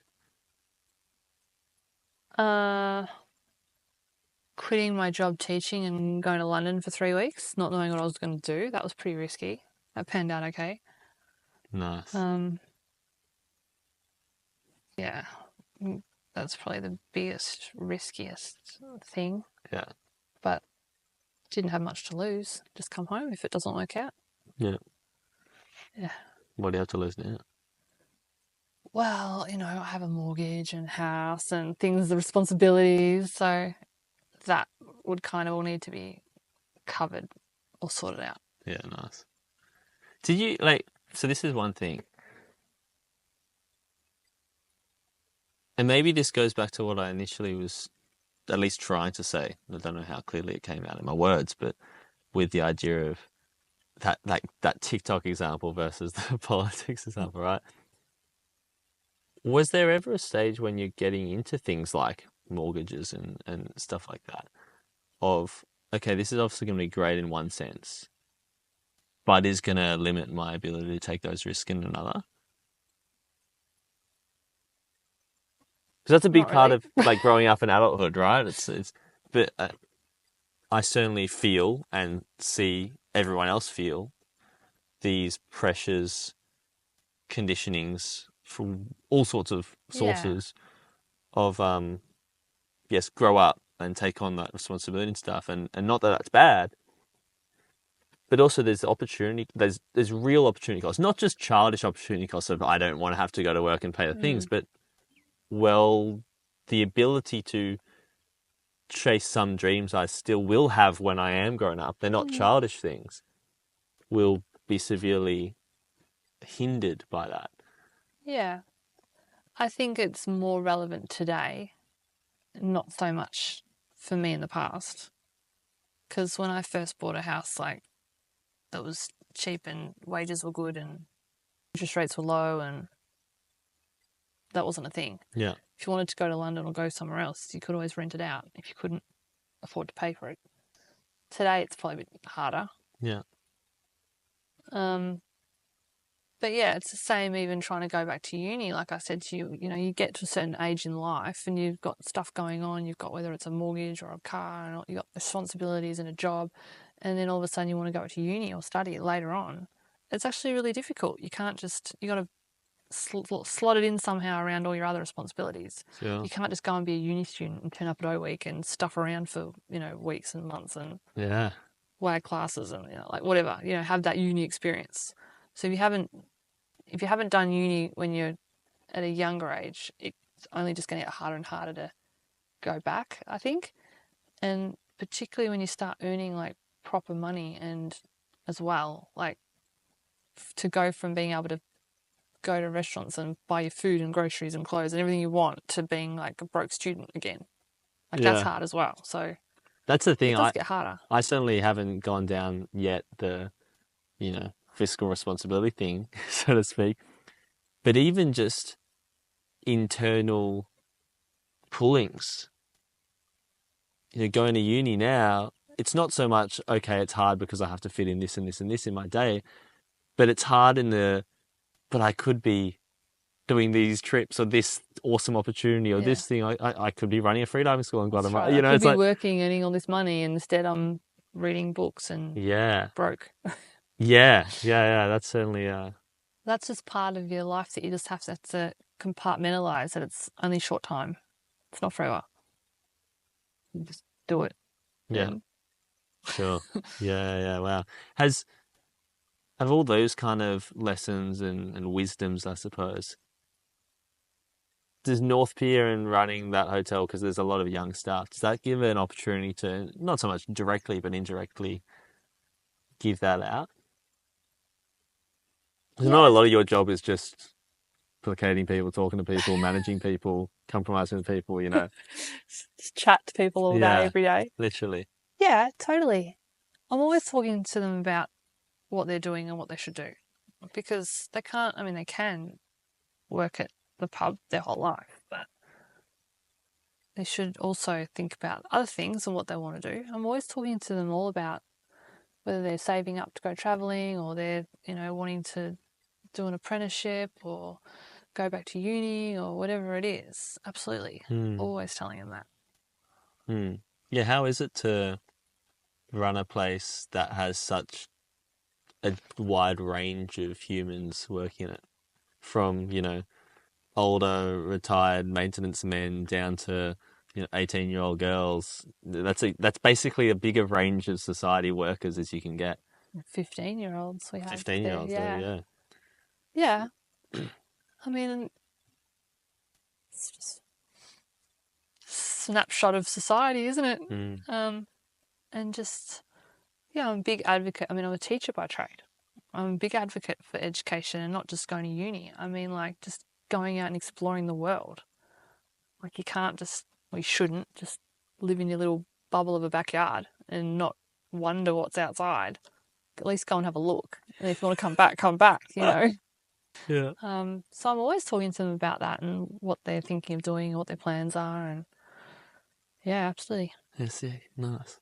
Speaking of backyards, is a pretty decent one. Is there an image of this? And this is obviously a lovely way to make your home even nicer. But where did because I feel like this wasn't always so big in the context. It's like a million zucchini. What do you mean it wasn't so big? I don't remember with this, the tiny house and everything. Even this project, what's behind all that? Terribly broad question. Oh my god. I don't even know what you mean. Yeah, where did this gardening and stuff? I know, who would have thought? It's fun when you plant stuff, but then you got to look after it. It's like getting a mortgage. Exactly. Now I can't escape surprise free. Yeah. Got zucchinis to water. Yeah. No, I just have all these garden things here and thought plant vegetables. I'd like to get chickens and stuff too, but again, more responsibilities, can't go away. Yeah. Do you feel like there's because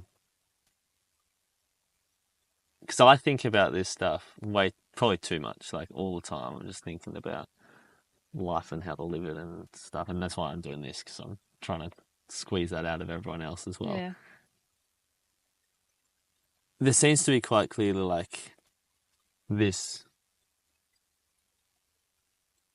yearning for responsibility, because it kind of gives you meaning.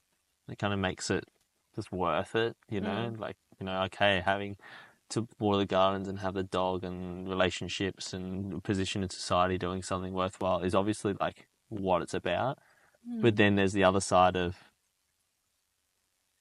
selfish, but not in a bad way. Just not many people think about life and living their best life as all those things. Most of the Yeah. time it is a bit more travel and see the world and educate yourself and whatnot. But they kind of go against each other. Yeah. You got to just balance what your priorities are, I guess. Yeah. Mine are like, not to take on things so to the point where it's going to restrict me from doing that. There's other things that I like doing. Hmm. If I want to go out to restaurants and go on holidays or weekends away or just shut the door and leave for a bit, I want to be able to do that and not have to worry about who's looking after this and, what's going to happen with them and whatever. Yeah, that's why I haven't planted out like a massive garden around the house, because it's something to maintain. Yeah.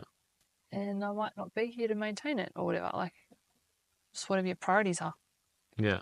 Yeah. And it sounds like you've run that balance pretty balanced. I think when I think about most stories, kind of maybe start out all in on like no responsibility, just like fully that, and then kind of move towards, and then they're fully responsibility, and then they're bemoaning the times before they were free. Yeah. So it's kind of filling up both cups.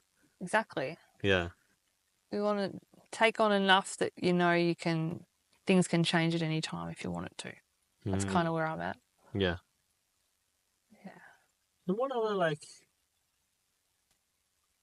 influences, I guess I'm thinking about, have been part of this story, like undercurrents, because this is all kind of the material things that happen, and this is how they happened. But even influences of like,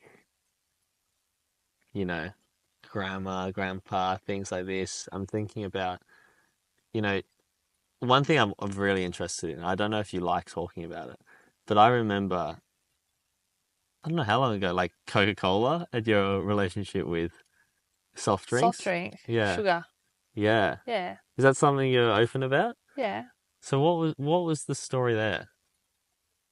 What do you So mean story? I feel like I wasn't as spending as much time with you when you were like, but I remember you just been drinking heaps of. When I was growing up. Yeah. Yeah, I have a massive sweet tooth. I drink a lot of sugar and sweeties, but not anymore. Yeah. Not for over a year at least, maybe 2 years. Nice.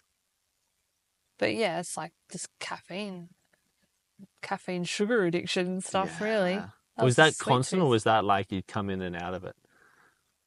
No, I was like constantly having sugar and soft drink and crap all the time. Just like people get, addicted to smoking. I was like addicted to sugar. Jeez, you must be lucky with your genetics though, because some people like you see them and they're like from the TV shows and stuff like that. Yeah.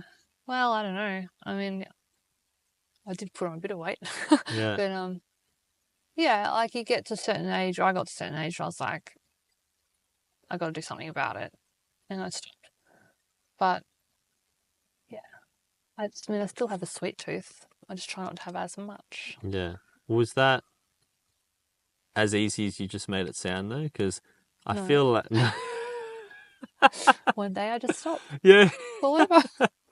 Because I feel like my idea of even my own addictions, the probably biggest one I can think of is, just the screen, Mm-hmm. and it's so up and down, and it's so like, okay, I don't even know if I have a clear goal of mine with my relationship with my phone, and then you'll go through times, I don't really. I haven't thought about having a goal for the relationship with my phone. But with sugar you did, that's why Yeah. I'm kind of paralleling it to. Yeah. And then it comes in waves, and you get really on it, and you're strict against, in your situation, sugar for a while, and then it slowly, and then all of a sudden slips, and you're down in a dark heap, and that has self-loathing stuff involved, and then the battle out of it. Like, was it as dramatic, at least internally, as that kind of thing? I don't know how dramatic it was, but like when you have a lot of sugar and you want to stop having a lot of sugar, it's super hard. And I think with the caffeine in there as well, made it even harder. But I get migraines. I've suffered migraines since I was a kid, which could be sugar related. For me to not have sugar or caffeine for a couple of days as well, I would have migraines. So it was like this constant battle of do I just, You just go through it? Just have the sugar to keep the migraines away, just have the caffeine to keep the migraines away, or stop and then have a migraine and then get rid of the migraine, need to have some more sugar, or whatever it is. Like that kind of went on for a long time. Did you see people about that? Yeah, heaps. Like, what do they say? Or all? People generally, the doctors say don't have so much sugar or whatever. Like, that's really helpful. I mean, I don't want to go on a full tirade in that direction. Far out. Like, just your average doctor seems like hopeless. Like, honestly. I mean, I've been going to this. I've told you about the kinesiologist, right? Yeah. Witch, just straight up witch. But for the purpose of GP, I just want to go to the doctor, like a car going for a service. Yeah. I just want to go to the doctor. Yeah. That tells me exactly what's going on in my body. Yep, you have this and this and this, and if you want to fix it, you take this and this and this. Yeah. And you're sensitive to these foods, so don't eat them. Yeah.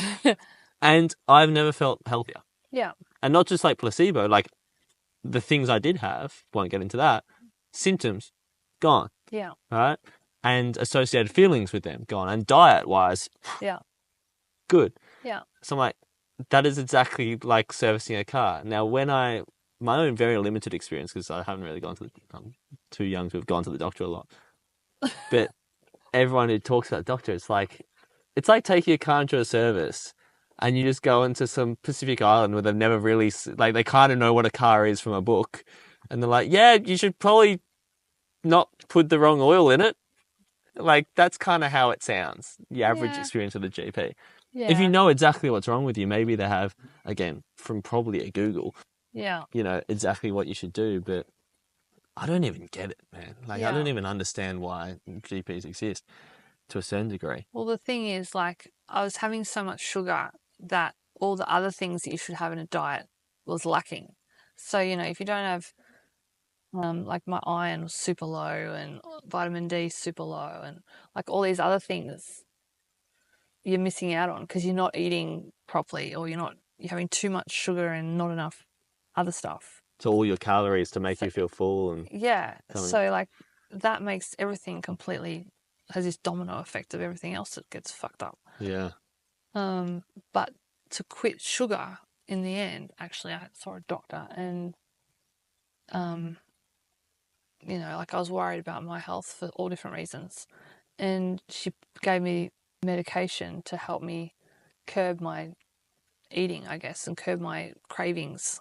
So I was not craving sugar so much and not craving sweeties or chocolates and things. And that's how I quit, like quitting smoking, like taking something or patches or something to stop you smoking. Read into, or did they tell you about what exactly that is? Not the chemicals, but like what's going on? What? Something in your brain, I don't know. It does something to make you feel like you don't need to crave that. And so if you stop craving it and you don't have it anymore, like after a while, your taste buds kind of change. So like if I go have a sip of Coke now, it'd be like so sweet and so gross, and I'd be like, I couldn't have it. Yeah. So you just got to stay off it long enough to like have your taste buds and things change. It doesn't take that long though, does it? Like, no, I don't know how long. Maybe if you've been on it for years. No, that's what it's like. Totally is, yeah. Yeah. My experience in Hawaii.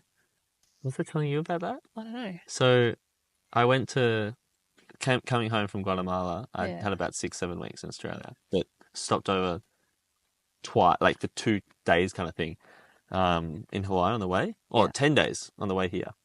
And I was hitchhiking around with some hippies that picked me up, and I just ended up eating out of supermarkets essentially. And the one thing that had ready cooked hot was spam sushi. So they had like rice and like a little bit of seaweed wrapped like to a bit of fried spam. Yum. It was actually it was actually so good. It was like, I don't know, the equivalent. It was like a Japanese Bunnings snack. Right? So that's kind of the equivalent. Yeah. And I was like having 1 or 2 of those a day, and then I found, oh my God, do you know what half and half is? So in America... Oh, the burgers? No. So in America, classic, this is the most American thing ever. With their coffee, it's often called creamer as well. Yeah. And it's literally half full cream milk, half cream, full cream. Oh, yeah. So it's yeah. basically cream that's just liquid enough to be able to kind of drink. Yeah. And not solid. Yeah. I was drinking that. Oh. It was the best. Just Yeah. so creamy. Anything good's illegal for your body. Oh, just like so just as someone who loves milk, just like milk on steroids. Yeah. So I was having these spam sushis and half and half. It's all curdling in your stomach. Oh. And then I came back to Australia and when I'm in Australia, I usually eat really good because you can eat really good Yeah. quite accessibly. And, having my smoothies and kangaroo. I love kangaroo when I'm here, can't get anywhere else, and et cetera, et cetera. I go back via Hawaii for just one day this time. And I had this awesome day where I landed in Honolulu, had an acai bowl, went for a 6-hour surf in the Waikiki, the place, and turtles popping up and shit. And had this poke bowl, amazing rice, tuna, all the stuff. I was feeling just amazing. Slept on a tree, the whole thing. But then on my way out to the airport that night, I thought, for old time's sake, I'll make myself sick. I'll go into the 7-Eleven and get my spam sushi in half an hour. And because I'd been running on this clean diet, I had one bite and a sip. And I was like, what the? Because I knew, I remembered it was only 6 weeks before. I'd been drinking a litre of this stuff and it was so gross. Yeah, so it doesn't happen slowly. It happens pretty quick. Yeah. Yeah. But, so now you're fully off? Do you have to stay on those pills? No. No. You just had to have the foresight to, okay, right now, while I'm on these pills, I should, be doing the right things. You don't feel like it, so you don't. And then after you stop, your taste buds have changed, so even it doesn't taste like, if I kept having sugar a lot, maybe things would go back the other way. Yeah. But I don't want to do that. See? So. Yeah. Do you feel better? Yeah, totally. Very convincing. That's good. Yeah. I'm a creature of habit though. So a lot of what I eat or do, I know that if I start doing something, I can very much, I'll keep doing it by habit. And so I'm very conscious not to start something because I may keep doing it. Yeah. If that makes sense. Yeah, no, fair. So I don't want to start drinking soft drinks because I know that I could maybe not stop or, yeah. And I feel like the urge for something like soft drink is that urge to comfort, is that urge to stability, is that urge to... The same urge that builds this garden, this is so weird, but the same urge that kind of builds this garden, I think is actually the same, at least half of yourself. It might be opposite of those halves that, gets really into soft drink because it's I just want to feel at home in the soft drink, feel at home in my garden, not go out and taking crazy risks and, going to France tomorrow. Yeah, maybe. That's probably where my creature of habit kind of stuff comes from. My, routine. I can very much be. Yeah. And for the most part, you've hacked that in a positive direction for yourself. Yeah. I'm very aware that I'll drive the same way to work every day, regardless of if the traffic's good or bad. You know what I mean? I'm not going to... That's why, because I'm the opposite. I do the same thing yeah. I know I do it. And it's sometimes I do things and think, what the hell am I doing? I know it's just habit or routine or... And is Robbie something similar in that sense or hell no. Diametrically opposed? No, he's got no systems going on. He wings everything. Is that the polarity, the attraction, Yeah, I don't know. It's probably where we clash. I'll be like, no, we have to do it this way. I do it this way all the time. No way to justify that. Yeah, I can't, throw me a curveball in my daily routines. I'm like, oh. So what's in line from this point moving forward? If we've brushed over what your past looked like, what is your future? If we do this podcast again in 5 years or 10 years, that's a long time. Or 1 year before then. Yeah. I'm doing a bit more study, so hopefully I do that and finish it. Would be nice. There'll be more travel in the near future, and probably spending that 3 or 4 months in France in the next couple of years, sorry. So to I don't say. know. Well, maybe. Who knows? Something might happen. But yeah, I don't know. Like, there's a few things that I want to do. So, Okay, this is as someone who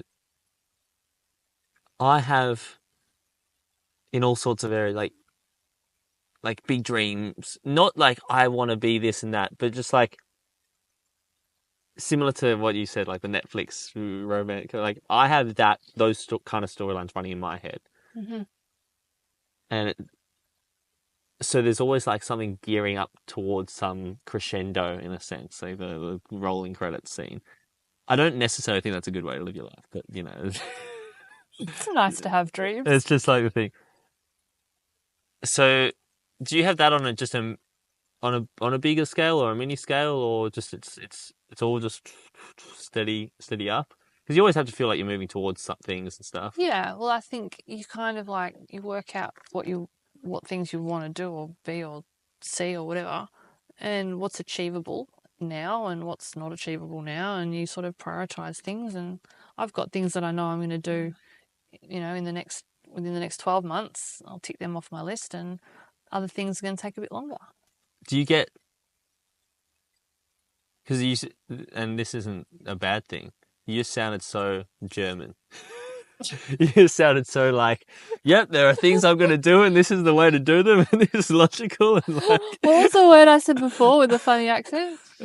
oh yeah, whatever. Like, when you get those things, do you get excited? Like on the journey, do you have those moments, even if it's just on your own in the shower or something? Do you be like it's like I'm emotional. I don't do that in the shower. Or whatever you do, like yeah.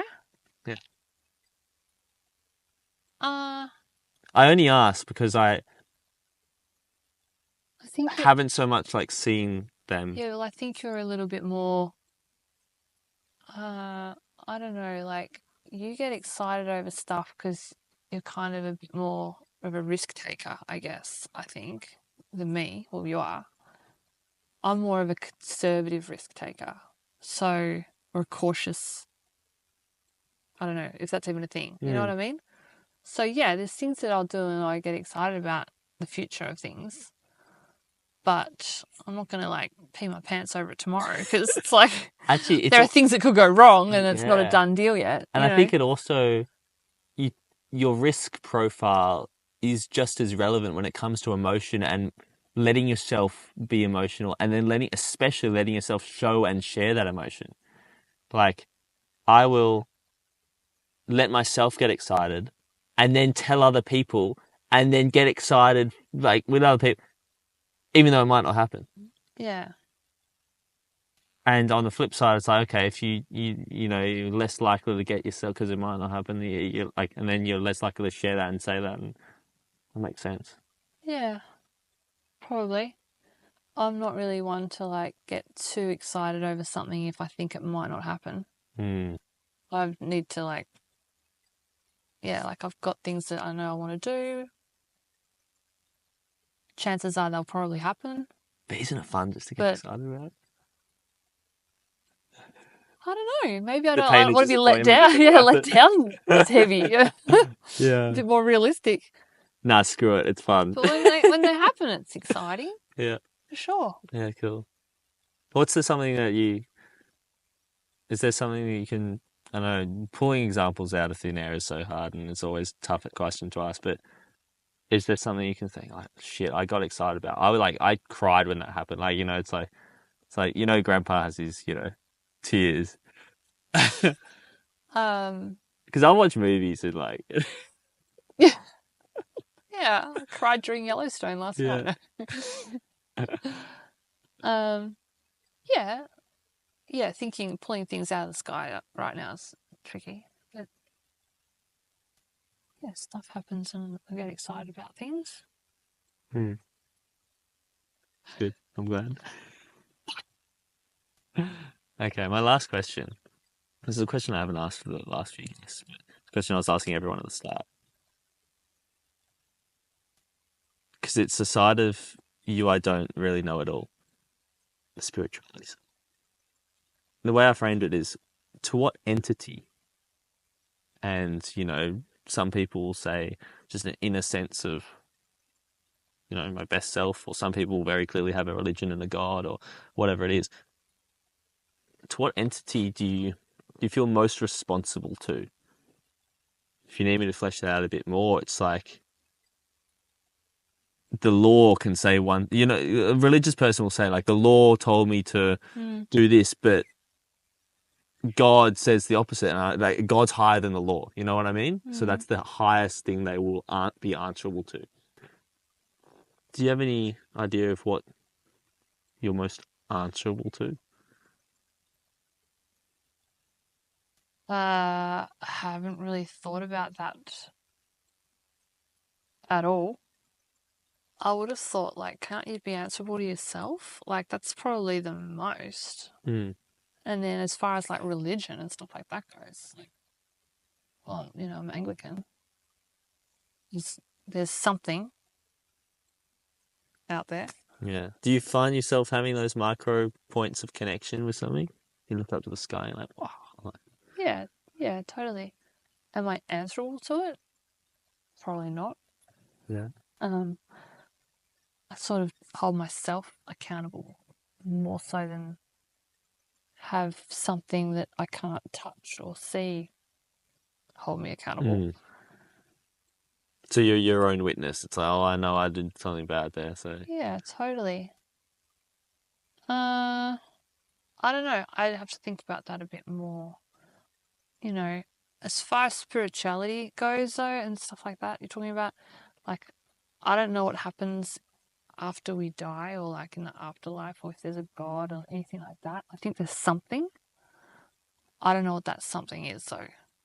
And I like a lot of, the Jewish sort of religion and what they believe, and Anglican and Christian. Like, I like bits from all of it. what kind of bits? You don't have to get into This is like examples. going for tit for tat. No. It's just like the vibe of, we have these things that this is how to live your life. Just the vibe of it, yeah. You know what I mean? It's different vibes. Yeah, I think there's bits of all of that I like and identify with as one.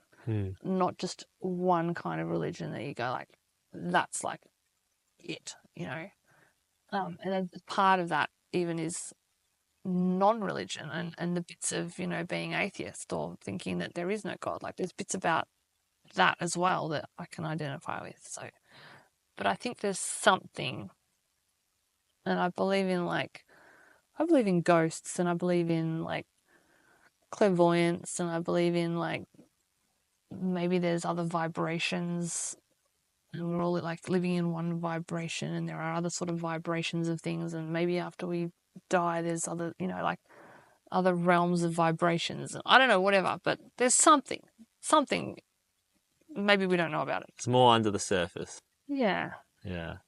What kind of because I know you and Grandma share some of those ghost clairvoyant stories and beliefs and stuff.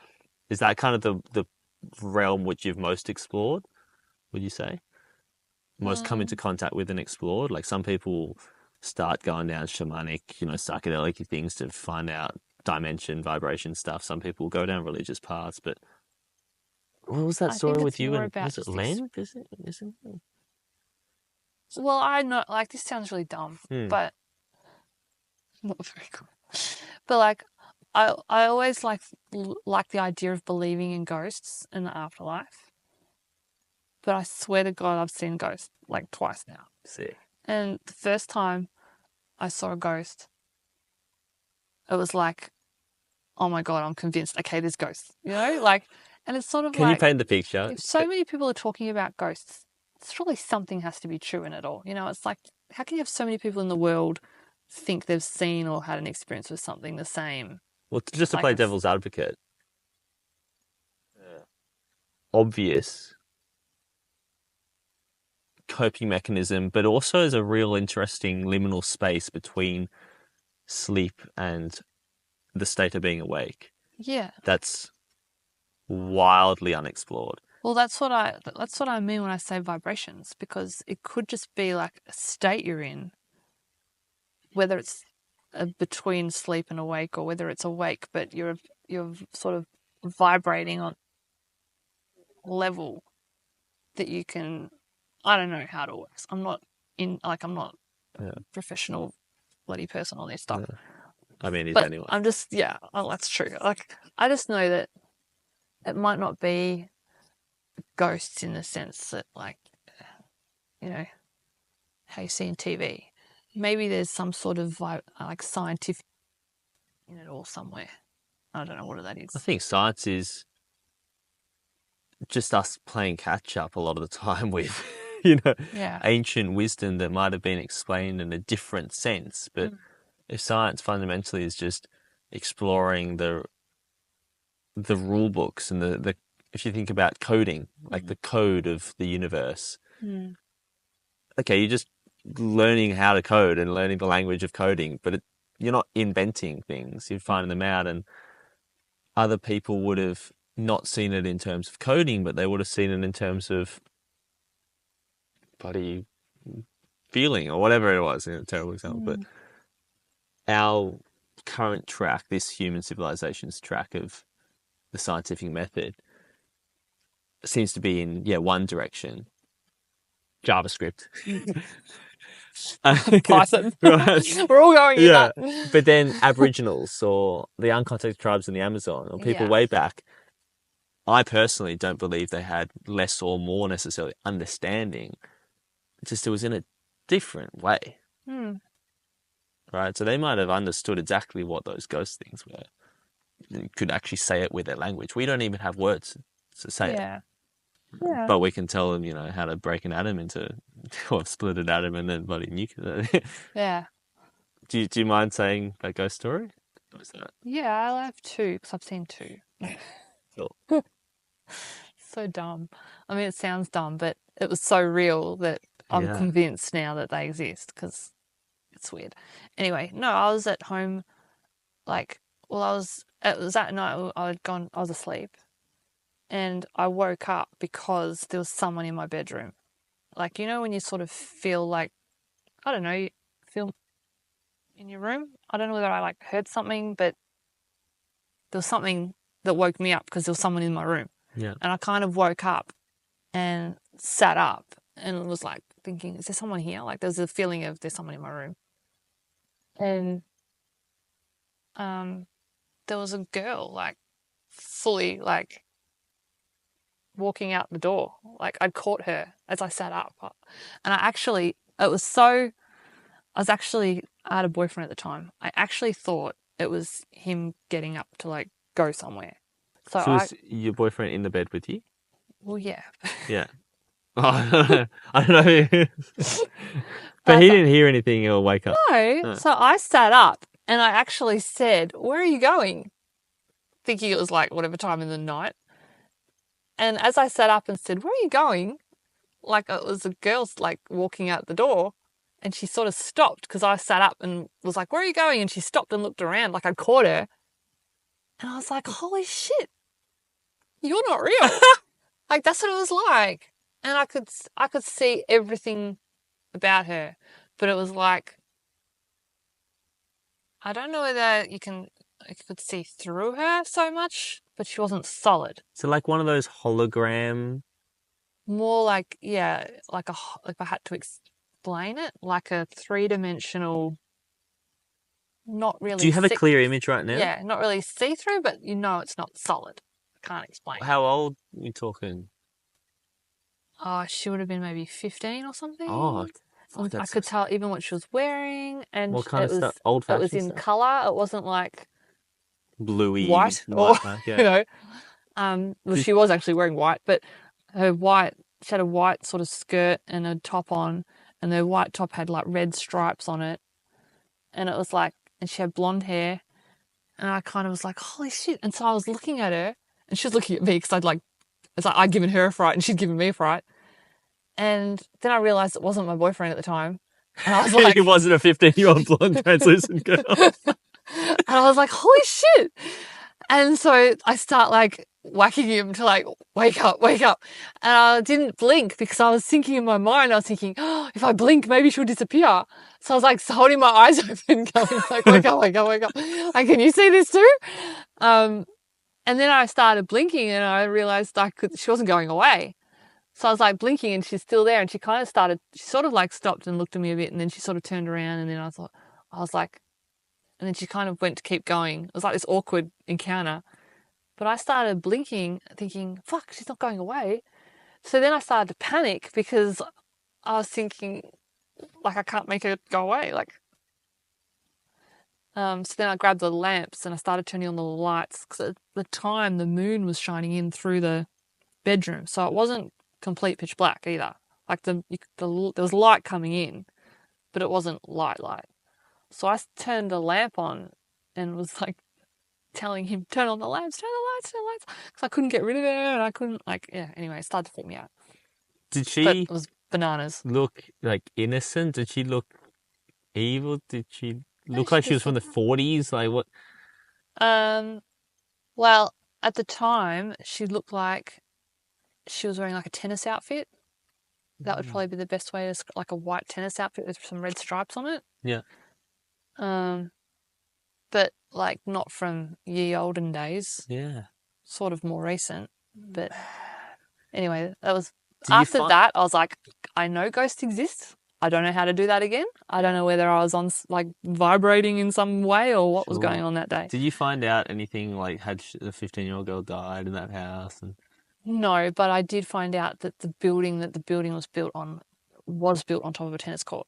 Huh. So I don't know whether there was a connection, but I don't know whether anyone. And you wouldn't have known that? No, I didn't know that. I didn't know that until I went to try and find out if someone died. Oh my God. It's starting to rain. I know. Should we wrap it there? Yeah. All right. Well, thank you so much. That's all right. Awesome. Till next time. Hope you edit well. No, that was great. I like I don't really get an opportunity to kind of piece it all together with family members. Yeah. All right. Shit, that's really starting. Yeah, that's crazy.